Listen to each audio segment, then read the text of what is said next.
Mission भुलाइल, छूट गईल धभाइल मंगल चांद के मिशन भुलाइल।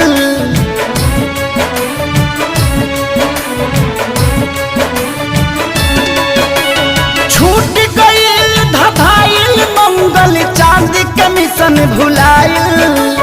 कुदरत के आगे देखा विज्ञान भी बौना हो गईल। भगवान के हाथी के कठपुतली इंसान खिलौना हो गईल।